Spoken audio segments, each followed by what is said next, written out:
प्राचीन भारत में एक छोटा सा राज्य था। उस राज्य का राजा वीर था, लेकिन स्वभाव से भावुक। उसकी यही कमजोरी उसके शत्रु जानते थे।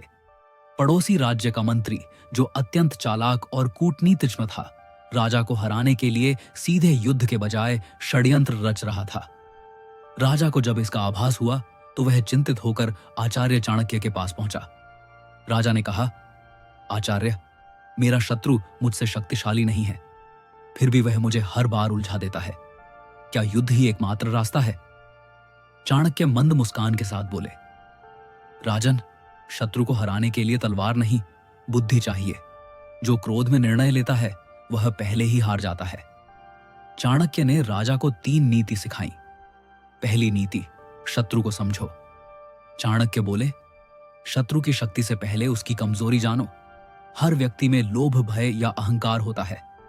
राजा ने गुप्तचर भेजे और पाया कि शत्रु मंत्री अत्यंत लालची था। दूसरी नीति, स्वयं को नियंत्रित करो।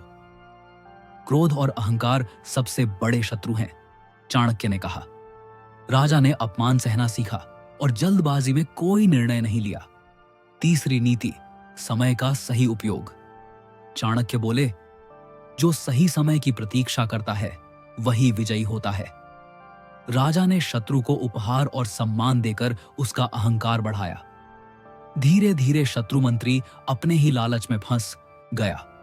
उसने गलत निर्णय लिए, अपने ही राजा से विश्वास खो दिया और अंततः पद से हटा दिया गया। बिना युद्ध के ही शत्रु पराजित हो गया। राजा ने चाणक्य के चरणों में नमन किया और कहा, आज समझ आया, शत्रु बाहर नहीं, पहले हमारे भीतर होता है। चाणक्य बोले, जो अपने मन को जीत लेता है वही हर शत्रु को पराजित कर सकता है। सीख, शत्रु को हराने की सबसे बड़ी कला है बुद्धि, धैर्य और आत्मसंयम। क्रोध में नहीं, नीति से लिया गया निर्णय ही सच्ची जीत दिलाता है।